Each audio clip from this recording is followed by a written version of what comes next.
Life can be chaotic. If you're running a retail business, don't let disorganized order fulfillment add to the chaos. Use ShipStation instead.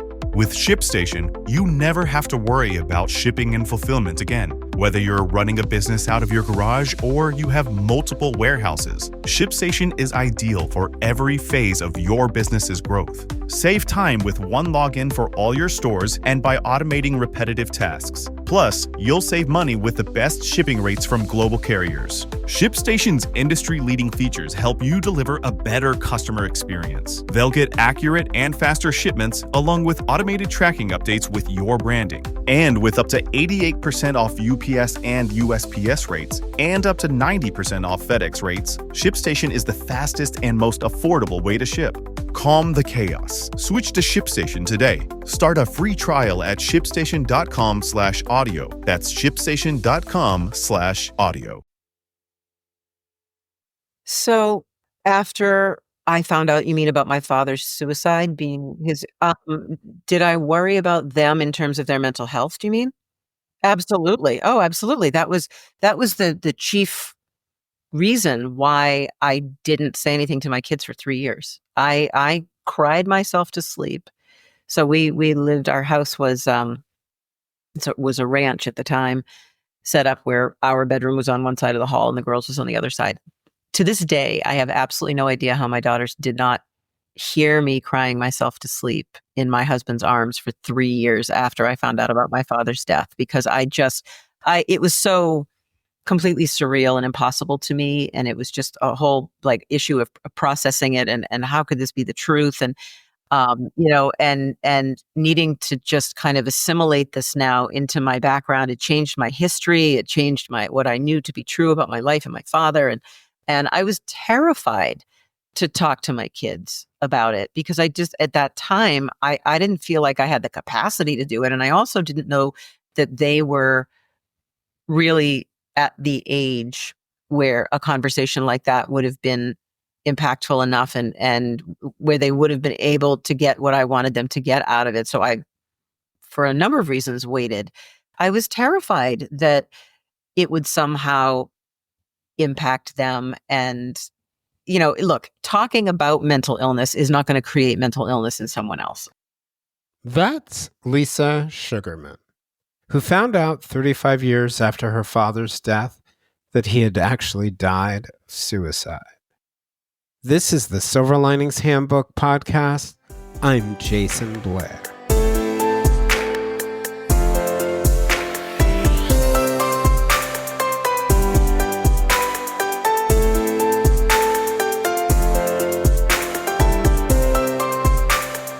Grief is an inevitable part of life that can be hard to comprehend. But like few other things, suffering a loss provides opportunities to find meaning. More than a decade ago, Lisa Sugarman discovered a family secret that she says shattered her sense of what her life had been and what it would be, and sent her, in her words, into an emotional spiral. That came on the day when Lisa found out that her father, Jim, who she had been told died of a heart attack 2 weeks after her 10th birthday, had actually committed suicide. Lisa says that it feels as if she lost her father twice. The man she thought she knew as a child, and the more realistic picture of the man she loved no less, that she came to first know at age 45. The truth about her father's death was even more confounding. It was confounded by the fact that a year before his death, when Lisa was 9 years old, her parents were as open as you could expect with someone her age at the time, about a cousin who lived nearby and who had died of suicide. More recently, a childhood friend who had been her roommate and in her wedding took his life. Lisa says that she started to pull the pieces together, and she found a new sense of purpose and resolve. She committed herself to changing narratives around mental illness and creating a space where people could find resources, support, and guidance. She has dedicated herself to reducing stigma around mental health and suicide. An important part of that, Lisa believes, can come from telling stories. including her own. Based in Salem, Massachusetts, Lisa is an author, columnist, and storyteller for the National Alliance on Mental Illness and a volunteer crisis counselor for the Trevor Project, an American nonprofit organization created by the creators of the 1994 short film Trevor, which is about a 13-year-old gay boy who feels rejected because of his sexual orientation and attempts suicide. The Trevor Project is the largest suicide and crisis support network for LGBTQ plus youth. Lisa also created Help Hub, an online site with suicide crisis resources, including specific ones for individuals who are part of communities that are underserved by the mental health community. She also works as a peer support group grief counselor. Lisa believes that change will come one conversation at a time. Today, we're going to talk about loss, what it's like when a family secret shatters your sense of meaning, coping with and finding peace in grief, and how we can all contribute to changing the conversation about mental health and mental illness, and why that's so important.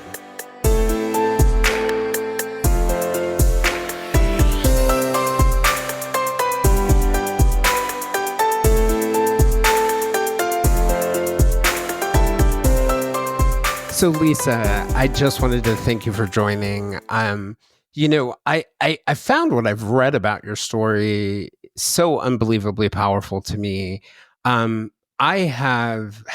worked in mental health and then dealt with suicidal ideation myself, have really always wondered about the children who are affected by suicide. You know, in my in my in my life, there was a period in time where suicidal ideation was a pretty regular thing. Now I'm at the point where, maybe a couple times a year, I'll have a brief, like 15 seconds or 30 seconds of suicidal ideation that I can snap myself out of. And it's, several years before it gets so deep. But I think when it came more frequently, one of the things that always made me wonder or held me back was the idea.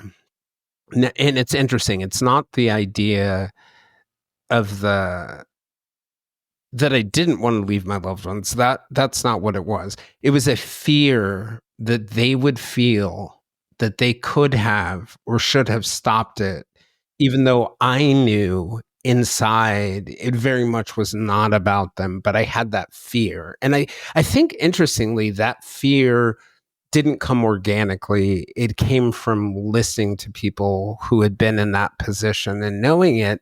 And part of what that made me think was the power of actually having these kinds of conversations that people who are contemplating it never really get to be exposed to what the aftermath is like. And so that's one of the many reasons I thought it would be really powerful to have you on. Well, I'm glad. I'm glad for all the reasons that you wanted me to come on and to share my own story. I'm so grateful for the invitation and so grateful for the opportunity to connect with, the people in your world, the people in your audience. And, all I can say is that everything that you just said, the issues, the why, the guilt, it's all wrapped up in such a convoluted way in suicide. And for those of us who, are kind of dealing with the aftermath of losing someone to suicide. And it's just such an unusual kind of grief that there are so many different layers to it that just don't exist with any other kind of grief. Like when you lose someone to a heart attack, you lose someone to cancer or an accident of some kind. You're not spending your life asking yourself why, or wondering what you could have done, or wondering why you missed the signs. So it's definitely a unique and not the greatest place to have to be in your own headspace. But that being said, I feel like when you can get to a point where you can talk about your experience and talk about how you've navigated that kind of grief with other people. Like, that's where the purpose comes into play. That's where the power is really found, not only in the power to heal yourself, but the power to heal other people. So that for me has been, I would say, the biggest catalyst for me, turning all of my focus and my energy in my career into the mental health space, and in particular into the suicide awareness and prevention space, because we need to be having these conversations. It's as simple as that. Yeah, for me, I think one of the interesting aspects of how it can be empowering, I think of my former partner, current best friend, and when her kids were growing up at a very early age, they were quite in her family, they were quite or by her choice. She was very open about the family's mental health history. That grandma had bipolar disorder, that anxiety ran through the family, and depression did as well. And one of the really interesting things that I found about that, there was no hesitation when the oldest son got depressed for him to tell us and talk to us about it. And when the younger son or the middle son started to feel anxiety in school, there was no hesitation to talk about it. And I contrast that, and she and I grew up in very similar families in terms of um I contrast that between the way I felt when I first started to experience symptoms of depression and the hopelessness and all those things. I also felt, and I'm not proud of this, or proud is the wrong word for it. I don't think this is particularly insightful of me, but I felt this giant fear about talking about it to other people because I interpreted, you know, this thing that I had always been told was my greatest asset, my mind, was Mm. trying to kill me. And I felt that it was some sign of weakness, that this thing that had been so helpful up until that point in my life was trying to harm me. And I just had great fear, even as I was watching other people go through depression and not judging them myself.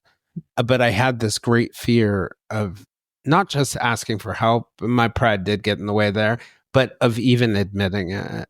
And I think having voices like yours probably helps a lot of people feel that they're not alone. And as the cliche goes, that it's okay to not be okay. Yeah. Yeah. Well, I can appreciate all of that. I mean, you know, to validate every single thing you just said, it's scary. It's scary to tell people that you're not okay, because number one, you're admitting it to yourself and you kind of putting it out into the world by sharing that. So that's a scary piece. And then you also don't know how people are going to react.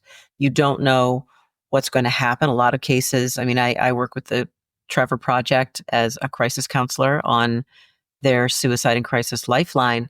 And I know a lot of people are very intimidated to call a lifeline and say that they're not okay because they don't know what's going to happen. They don't know if someone's going to come banging down their door and take them to a locked unit or a facility. And there are so many different moving parts associated with saying that you're not okay. Like, how's it going to affect your family? How's it going to affect your job? I mean, it's very intimidating. So I totally understand why you would have, kind of kept that close to the vest for a long time. And it is interesting, though, when you start talking about it, how quickly everybody around you starts talking about it. Isn't that a crazy Oh, kind of yeah. phenomenon? I think mental health in general, or mental illness in particular, I remember, so in my story, I had a, a giant, very public job loss. And I had gone to rehab before, but they had gotten me into my workplace, despite leaving my job had gotten me into that same treatment facility that they worked with before. And I remember filling out the form that, asks about family history of mental illness, aunts and uncles, and all sorts of other things like that. And, I checked all the boxes, none, none, none, none, none, none. But after I was diagnosed and I started talking to my family about it, found out my mom had experienced anxiety and depression. My aunt ended up being on the same medication that I was put on for her own things. I found out another aunt had schizophrenia. I found out because me openly talking about my diagnosis opened the door for many other people in my family to talk to me about it and actually build connections because many of them did not know about each other. And I think that this shame that is associated with it further isolates people. And these are interesting illnesses in the sense that isolation is like fuel for the disease, Right. and coming together is one of the best treatments for it. So our shame around it, similar to the way people would delay cancer treatments 40 years ago because they were afraid to tell people that they had it and needed support, our shame around it keeps us away from the very thing that can be one of the most important things to being treated, and that's that support. That's right. That's right. I mean, there's such incredible value and power in having a community to lean into and to resource when you're at that point where maybe you can't think and act for yourself in a clear and decisive way. Like the people in your life, whether it be your family or friends or therapist or someone else kind of in your orbit, having that is essential, because when we're trapped in our own heads, I think the statistic I read recently is something like 90% of our day-to-day thoughts are the same day-to-day thoughts that we thought the day before, the week before, the month before. So they're a continuation. We're in our own manufactured thought loops and these narratives that we're constantly feeding ourselves, especially when our headspace is not good, is toxic in lots of cases. And we can't get away from it because we're alone in our own head. And that isolation, like you said before, is the thing that kind of keeps you from reaching out. But there is such incredible power and healing to be found in not only sharing your story in general, but reaching out and sharing it to someone who can help you. Yeah, that point you're making about support reminds me of something. When I started to rebuild my life, one of my first sort of real job that wasn't a volunteering job was working as a mental health coach in a psychological practice in Ashburn, Virginia. And one of the psychiatrists there, a man I'll always be grateful for, both as a colleague and also a healer, his name was Mehul Mankad. And he's the CEO of a healthcare practice that focuses on behavioral health right now. But when we were working together with him as a psychiatrist, we often shared clients. And one of the things that he said to me that always struck me, particularly coming from a medical doctor, where your primary role is to provide medication to treat illness. He said if he had to choose between peer support, family support, and medication, and he could only pick two, he would pick peer support and family support. And his rationale there was peer support and family support are the baseline that will keep you alive. That without those baselines, medication may stabilize you, but the part that comes after that, the building and also the foundation underneath that, were really peer support and family support. And it just makes me think that having resources out there, like your work at the Trevor Project or even what you may provide for your family members are one of the most powerful things that we can do.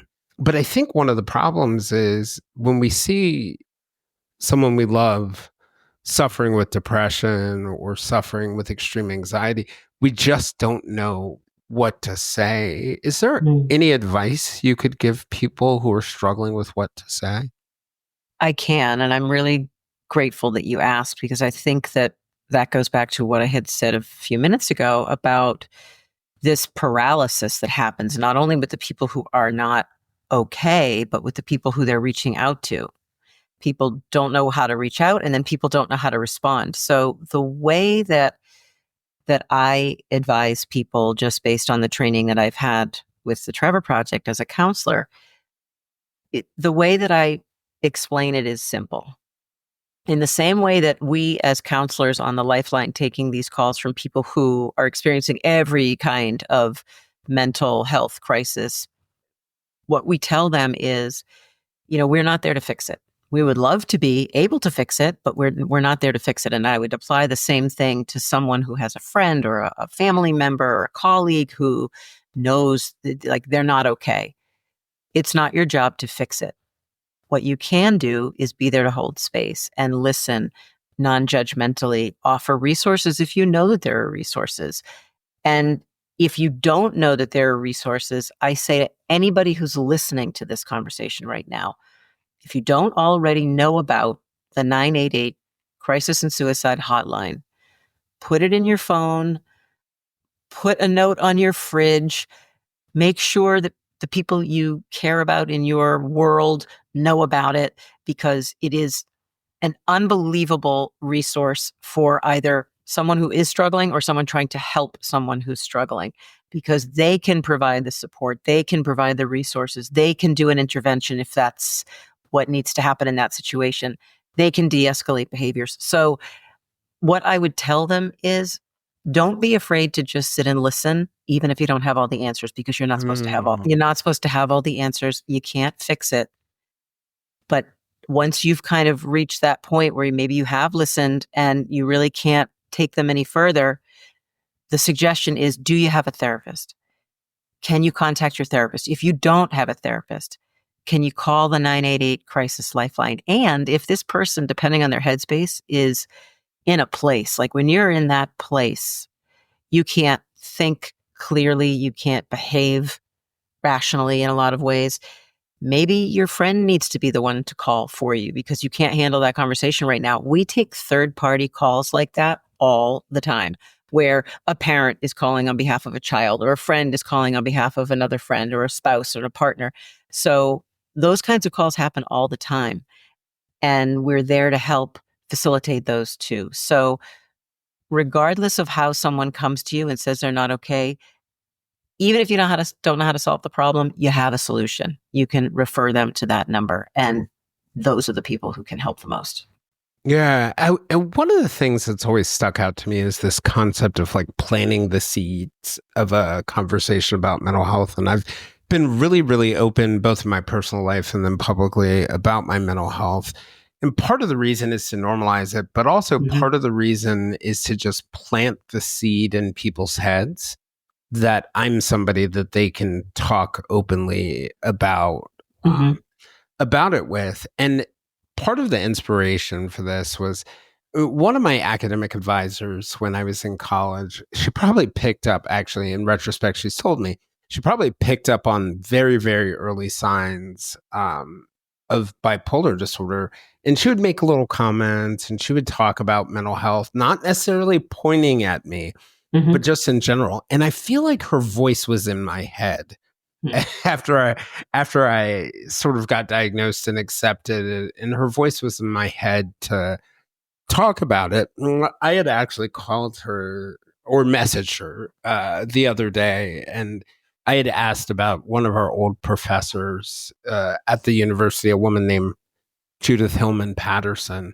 She had written this. She unfortunately passed away a couple years ago, but she had written this, and I had just wanted to write her to thank her for writing this book. I might go hunt down her kids and thank them. But she wrote this book called Sweet Mystery.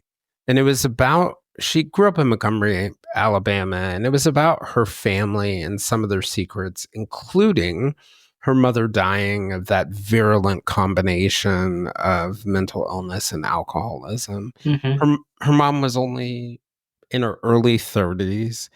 And Judith mentions like her own experience and her own reaction to it. And that always stuck with me. And then in my own life, just thinking about family secrets, I'll never forget. It was 2013. My grandmother, who was in her 90s, we're sitting around the table at her house right before her funeral. And one of my cousins says, you know, you're not really Blair's. And the whole room was like, what are you talking about? You're really Gilchrist, right? You guys know that whole story. And apparently, my father's family had changed their last names to get away from persecution of a family member who had actually been lynched in a part of South Carolina, and they had moved across the state. So this is during the early parts of the Jim Crow era, like the Mhm. 19 teens. Um, and you know, I mentioned my own experience about hiding things. Do you have any idea from your perspective as somebody who didn't find out until 35 years later, um, you know, even more broadly than just mental health, why families keep certain secrets? You know, in my case, like you said, my mother, I know the reason why, in my case, my mother kept this secret. I was 10 years old. I was an only child. My father died very suddenly. He had not a single sign of any kind of mental illness or distress. It was like a 0 to 100 in a matter of, going to bed married and waking up a widow. So there was no warning.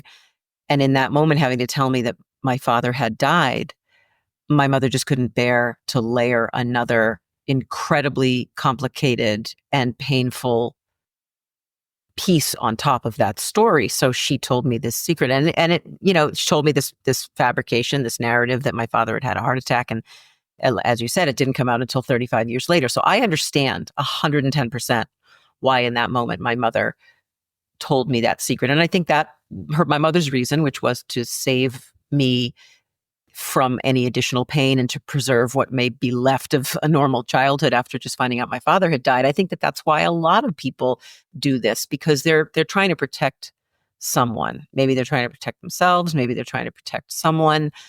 I also think that there's a whole optics issue that a lot of people, it's a stigma. And in the case of suicide and keeping secrets, I think that happens an awful lot. I think we all know that that happens an awful lot because people are afraid to come out and say this person was mentally ill. They don't want the judgment. They don't want the negativity that's attached to it. And I know that in the case of my father and my father's family, my father had a really tough family, and they were very bottom line oriented, and everything was about image and everything was about status. And I'm absolutely certain that they wanted nothing to do with the truth of why my father died, because it would tarnish the family image. And I think a lot of people probably have that same fear. So I think it is complicated, but I think in a lot of ways, people just don't know what to do with it. They don't know how to handle it. They don't know what it will mean for them if they come out with the truth. And it's unfortunate because the truth usually finds its way to the surface. Right.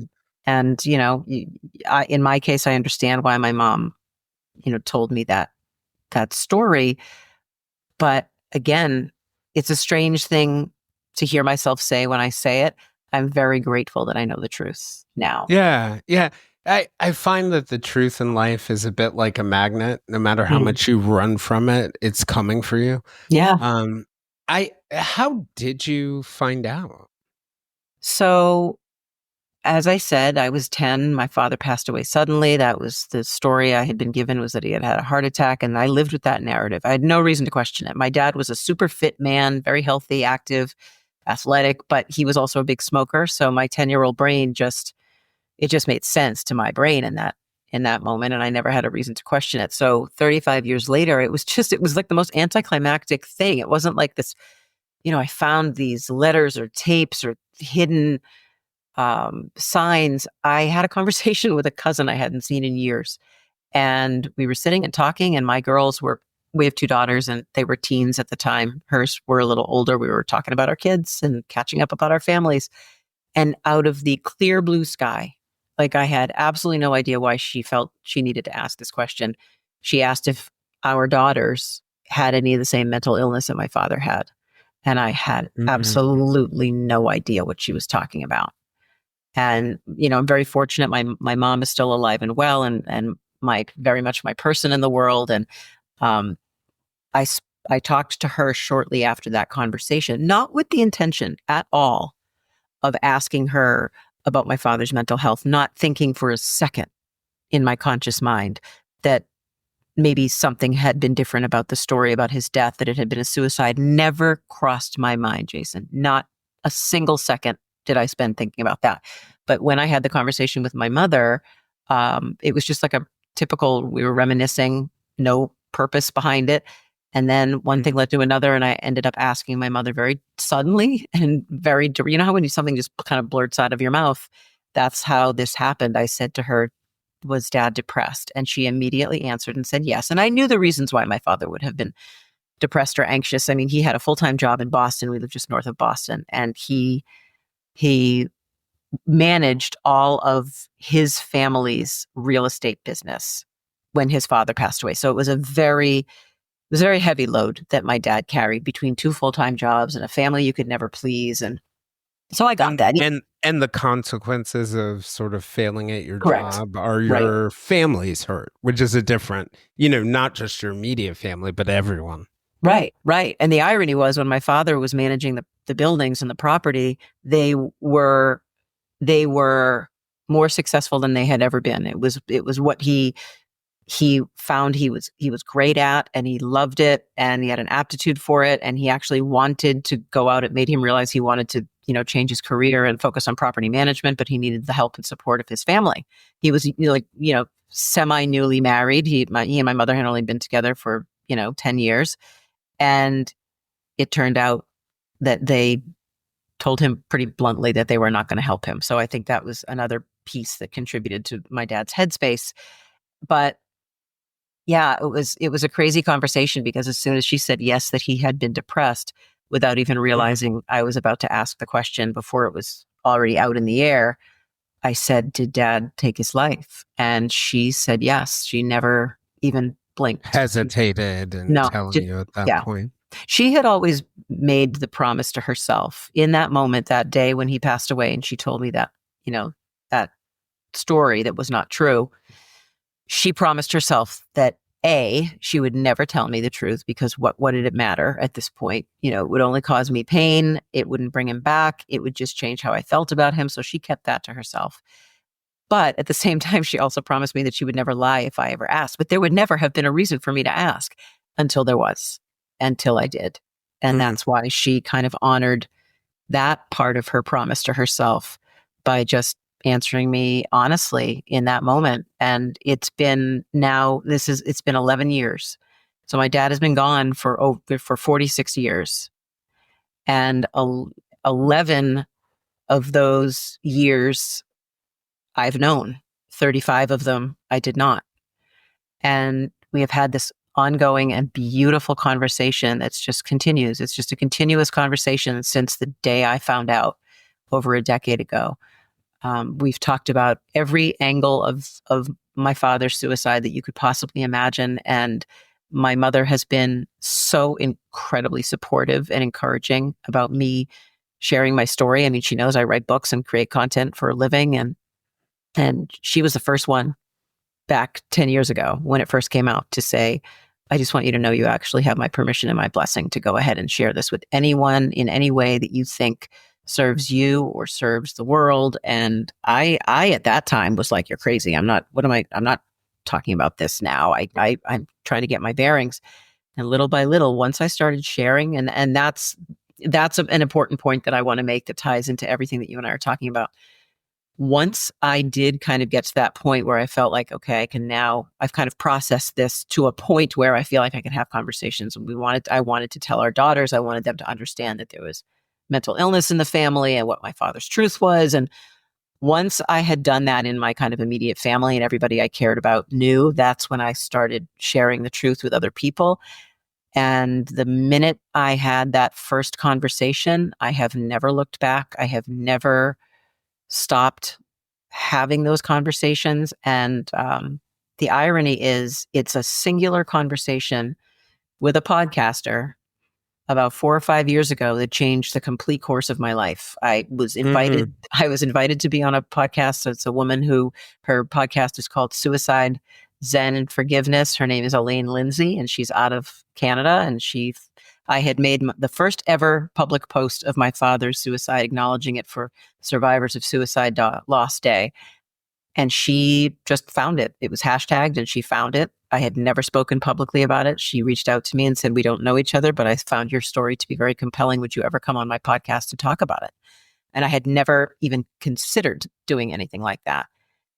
That one single conversation and the reaction that I got from it, from all walks of life, in ways that I can't even express to you, changed the trajectory of my life to make me want to start talking, change everything I was writing about. My focus completely changed. I became an advocate. I became a crisis counselor. I became a survivor of suicide loss grief group facilitator with Samaritans. I'm a storyteller with NAMI. My next book is about everything that I've kind of lived through with my father dying twice. I just founded something. It's an online platform called the Help Hub. And it's a very, very, very inclusive and comprehensive just mental health resources hub for every community: BIPOC, AAPI, LGBTQ, veterans, elderly, children, Latinx, you name it, it's there.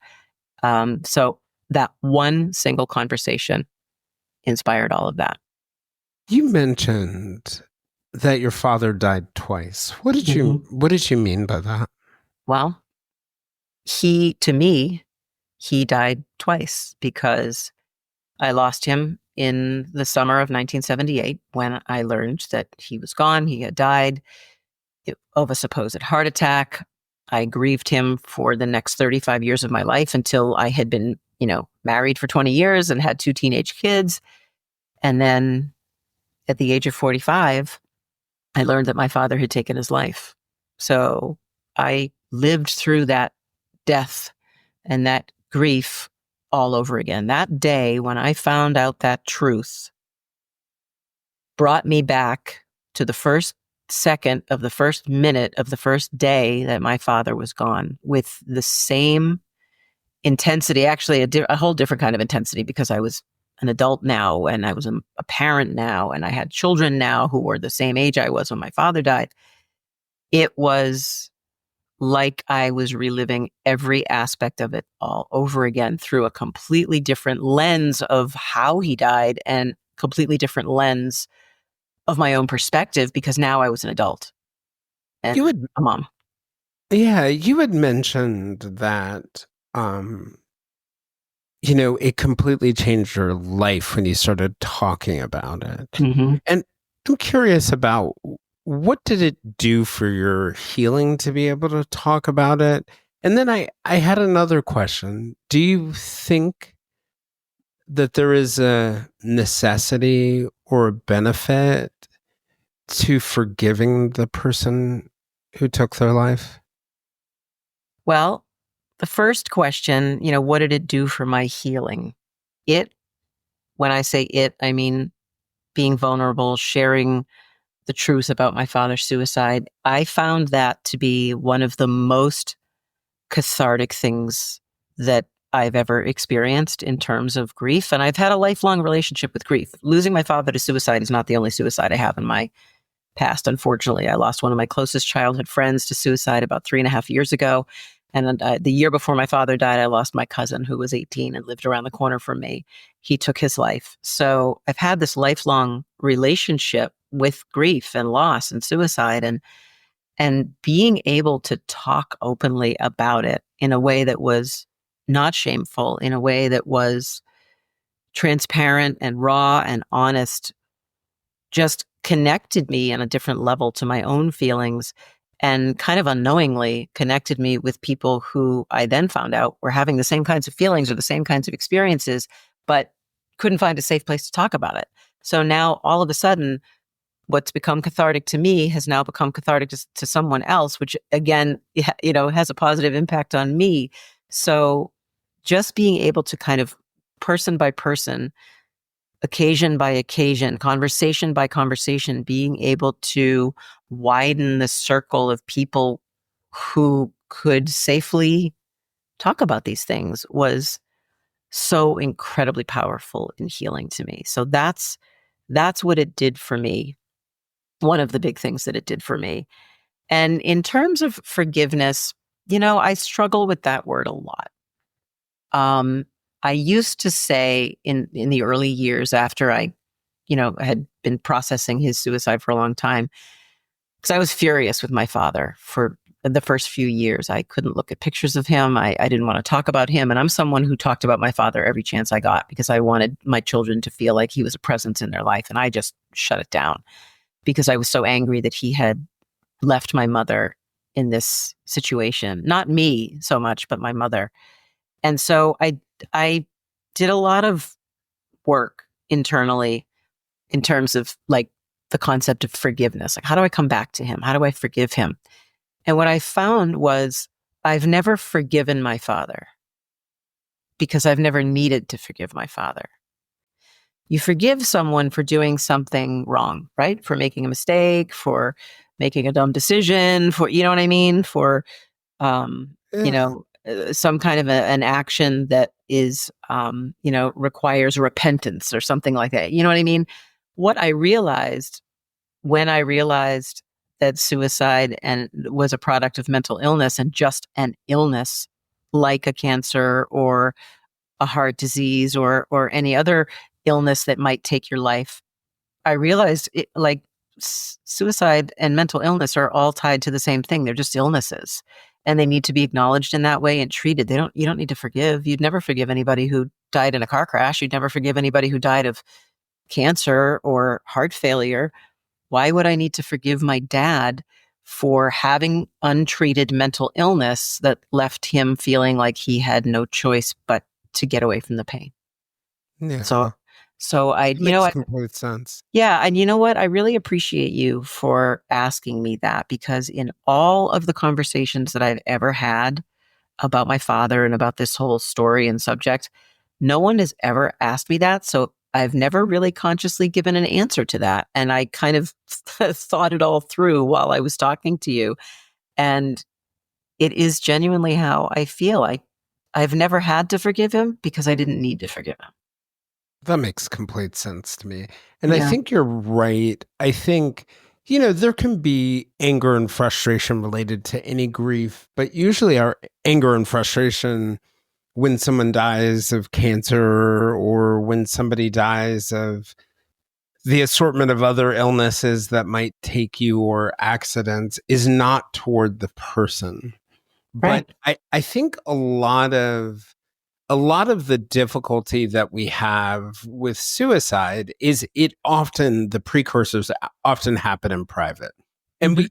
we see the same thing play out with cancer, right? Someone has cancer that's really bad, and we don't want them to stop their treatment and we want them to continue. But when they make that choice because we are seeing their suffering, there is no anger or resentment. Maybe we don't want it, but we have compassion. And I think that's an interesting concept or thought I haven't really thought about, that understanding it's an illness or witnessing the illness may give you a measure of grace. I think about my clients. I never wanted any client to commit suicide, but Mhm. my one client who did commit suicide, I remember thinking at the end of it, I'll never forget crying in our living room soon after I found out, and saying, like, he tried everything. He tried everything that there was. And he went through so much pain and suffering, that he was a hero in some ways for making it as far as he did. And one of the things I was just thinking about, I think one of the conundrums in telling people about suicide, even among people who recognize the mental illness, a big part of it is affected by, it's affected by hereditary genetic factors. And, it's also affected by life experiences. I always think of it as like the risk of suicide is a line, and your life, you were born with a certain amount of risk, and it's different for everyone. And then life can kind of push you, above it, or you may be born above it. But it's a battle. And I think one of the fears about telling children about their parents' suicide, comes out of the idea that, and there's some research that suggests this, but there are no clear answers on how much is life experience and how much is genetics, but that children are 7 times more likely to commit suicide if their parent does. And I think there's like a fear that letting people know will get them to ruminate on it and think about it and view it as an option. Yeah. But when I sort of step back from it and I really think about it, actually what you're doing is you're disempowering them, right? Like in a way, or maybe you're doing both at the same time, and maybe that is the real squeeze, because often having people think about their mental health very early can save you years, if not decades, in them seeking to help. What do you think about that conflict yourself as a mom? We've always been really, really super open with our daughters about everything, not just mental health and wellness, but everything about sexuality and about sex and about, you have 2 daughters, you have to be.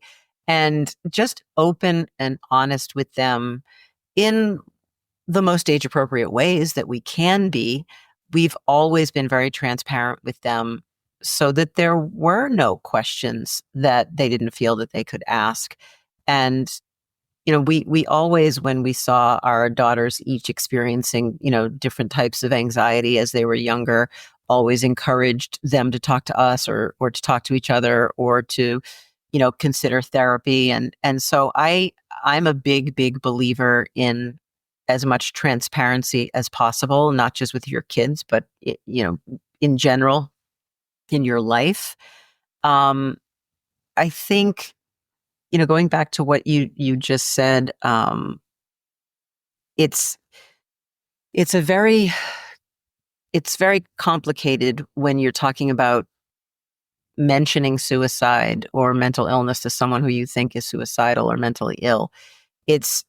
There's this perception, and I think the perception it probably extends to, parents talking to their kids. You don't want to put ideas in their head, but it's actually been proven time and time and time again that when you do mention suicide to someone in the context of, let's say I'm a crisis counselor and I'm on the lifelines, the very first question I have to ask someone typically is, are you thinking of killing yourself? And we ask it just like that. And it could be to a person who is thinking of killing themselves or in the act of, trying to kill themselves. And people hear that we ask that question, and sometimes they're very disarmed. They're very put off. They don't understand. Why would you ever consider asking something like that of someone in that situation? But the reason why we do it is because it validates that person is suffering or in some kind of pain. And it all of a sudden very instantly identifies the person who's asking as a safe place. It says, that person's taking me seriously. That person sees that I'm struggling and I'm not okay. And I actually have an open opportunity right now to talk to that person. And what it actually does is the opposite of what people instinctively believe that it does. People are like, don't ask that. It's going to make them want to do it. What it does is dramatically reduce the percentage of people, the percentage of the likelihood of someone taking their life. Well, because I think it also sends a message, and it sends a message that it's okay to have this conversation and that I care about you enough to ask and have this conversation. On the flip side, I someone I know, a young mom who, single mom who has kids, and she was recently diagnosed with breast cancer, and she has a GoFundMe that, is just such a sign of how much she's loved all the people who have contributed to it. But in one of the updates, she talked about the medication, the treatment, but that the bigger challenge right now was how depressed she was. And I remember writing her afterwards and saying that, like, I am so proud of you for having that conversation, because, you being willing to admit that is going to make all of those other people who are out there more willing to have a conversation about it. And, I was really touched and moved by it because, well, among other reasons, you know, in Kay Redfield Jamison is a psychiatrist who has bipolar disorder, and she also had a suicide attempt. She was treated at a time where we really struggled with medications much more than we do now.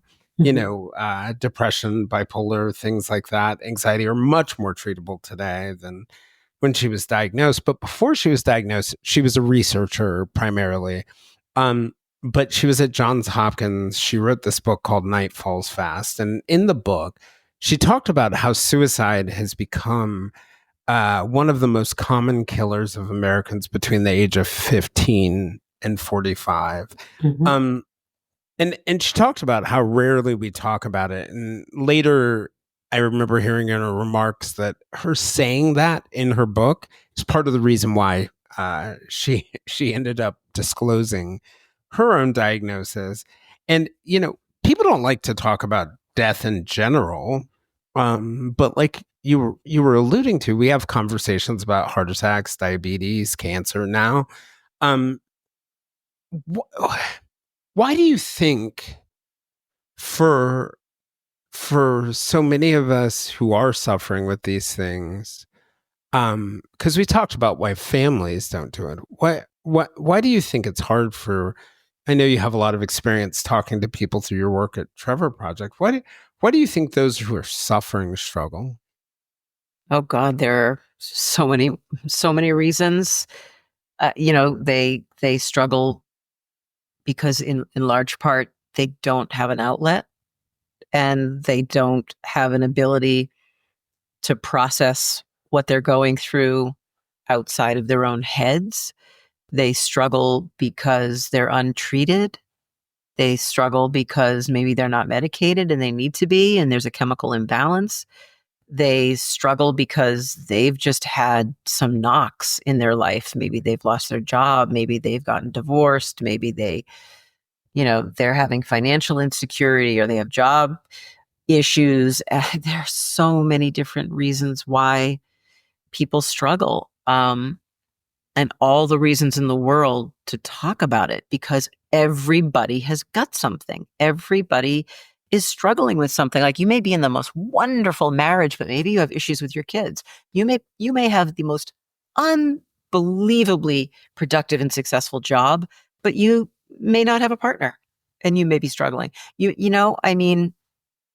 are just an infinite number of reasons in this world why people could be struggling. And I think a lot of that could be resolved if people were to share their struggles, were to talk about them, were to actively find support for them, because that's where the real strength and the real hope is found. Because when we're left in our own head, I talked earlier about how 90% of our time we're thinking the same thought loops over and over and over again. Well, when we're struggling, it's at its peak that's what's kind of just like on a little hamster wheel going around and around and around. And it's only when you have these conversations with other people who have either experienced it or are experienced with whatever it is that you're dealing with, that's when we recognize like, oh, okay, wait a second. I'm really not alone. It's really not just about what I'm going through. There are other people out there who have either experienced it or who understand. So,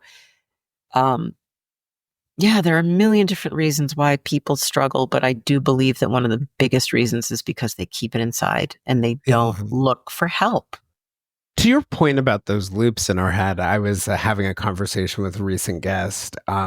It wasn't during the interview, it was after the interview. And we were talking about that idea of what you're really thinking about in life stays at the top of your mind, even if you're not conscious about it. And I think about the loss of my mom in the last year and the loss of like a very, very important friendship. And I was telling this guest that like if you subtly read through the through lines of my guests and my uh what I say in the podcast over the last year, like you can like realize that subconsciously what I'm really talking about almost in every episode are these two people. Yeah. It's very Yeah. funny. Yeah, no matter how much you try to suppress it. One of the things you mentioned, and you've been open about the fact that your daughter's bisexual, and I often think about the thought, the concept of how our backgrounds put us at risk, our sexual orientations, our race put us at risk. I was recently reading a Trevor Project survey, and I may get the numbers are not exactly right, but they had surveyed 28,000 LGBTQ plus young people, and in the survey, 11% of white youth had attempted suicide.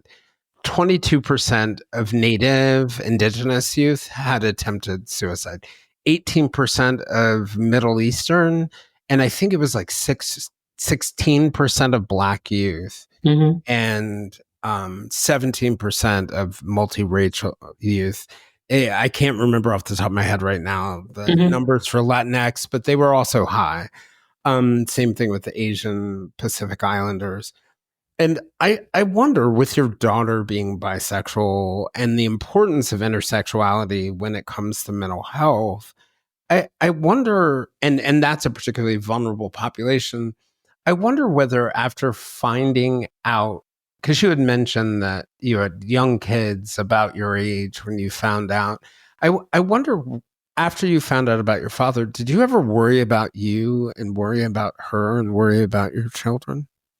So after I found out, you mean about my father's suicide Yeah, being his, yeah, did I worry about them in terms of their mental health, do you mean? yeah, yeah. Absolutely. Oh, absolutely. That was the chief reason why I didn't say anything to my kids for 3 years. I cried myself to sleep. So we lived, our house was, so it was a ranch at the time, set up where our bedroom was on one side of the hall and the girls was on the other side.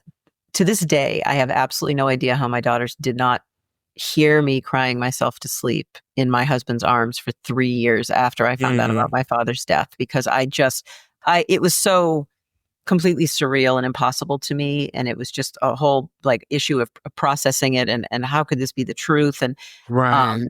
and needing to just kind of assimilate this now into my background. It changed my history. It changed what I knew to be true about my life and my father.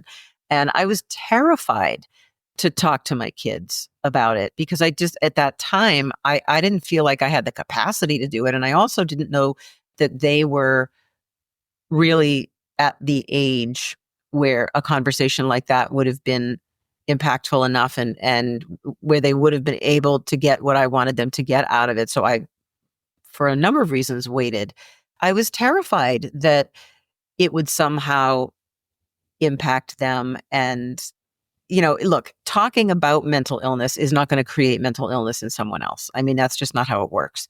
But I did believe that it might give them stress. They're both very dialed into me, and they care deeply about, me and how I am. So I also didn't want them to see how much I was suffering, because I knew that that would be a drain on them too. But it was pretty remarkable that after a few years, when I finally got to the point where I did feel like I could talk about it. Then I was almost compelled. I was kind of like, okay, it needs to happen. It needs to happen. And, and my husband was, of course, super supportive of like, but whatever you think you need to do, however and whenever you need to do it. And then I was like on a mission to tell them, because I felt like, okay, now you're teenage and kind of tween age. This is when issues start to surface. When you're in your teen years and your late teen years and your early adulthood, where all of a sudden, there can be these chemical shifts and this kind of, these issues can emerge where you didn't think there were any. And in both cases with both of my daughters, they did. And I was absolutely just committed to telling them the truth so that they would have the background, and more so that they would, understand, like, if you all of a sudden at some point in your life start feeling off, you start feeling things that you don't recognize, like, that's a sign to start having a conversation. Like, here we're starting the conversation that we want to be an ongoing conversation for the rest of time. So just know that you can have the conversation. And I had this incredible sense of calm after I talked to them about it. And they knew the truth, and they knew that there was this inherited DNA that is a factor for all of us, no matter who we are or where we come from. And there was this strange kind of contentment that I had, okay, they know now. They're armed with that knowledge. And I wasn't fearful after that in the same way. Mm-hmm. If that all makes sense. And if that all it does. answers the question. Yeah. Oh, absolutely. I really appreciate your vulnerability in this conversation. And I wanted to ask you one more thing. Ask me anything you want. What are your hopes and dreams for people suffering with suicide and for the survivors who have been affected? I would say the same thing, and it would apply to both cohorts of people. I would say to the people who are suffering and to the people who are suffering the loss, I would say that the way that you feel right now, honor that. Give yourself grace. It's hard to be in either one of those places. It's hard to have to navigate those emotional and mental challenges, and it's hard to have to navigate the grief and loss attached with that kind of a loss. I would say give yourself grace. Let yourself sit in it. You have to let yourself sit in it. I just had this conversation with a friend this morning about the importance of allowing ourselves to grieve if we're grieving, or be angry or frustrated or scared if we're any of those things. Because what you are now, whether you're hopeless and don't know where to turn, or whether you're grief-stricken and don't know where to turn, it will not always feel that way. You will not always feel the way that you feel now. There is another side to those feelings, and it may take a lot to get to that side. It may take time and effort and other people involved, but there are resources to lean on. Even if you don't have a family or a community, there are resources like, for instance, Trevor Project, 988 Crisis Lifeline, Crisis Text Line, Samaritans. Like, there are so many organizations out there that can help you on either side, like whatever bucket you fall into, they're there for you. And just to remember, you're not alone in the feelings that you feel, and they will not always be the feelings that you feel.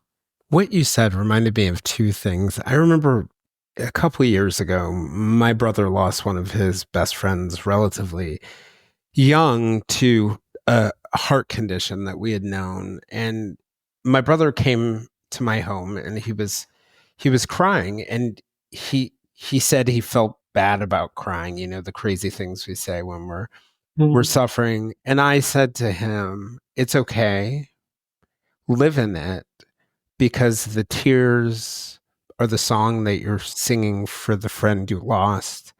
And I remember after losing my mom and then losing my friend, that relationship, I was very upset. And I remember a brother said to me, he said, just live in it and recognize the impermanence of these feelings. And I always thought it was funny that I was the one who gave him that good advice, that I couldn't hold on my own, and that he gave it back to me.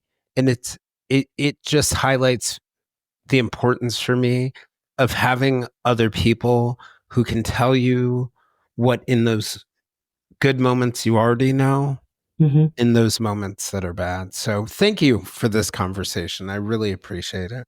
Oh, you're so welcome. Thank you for just bringing me on so we could have it.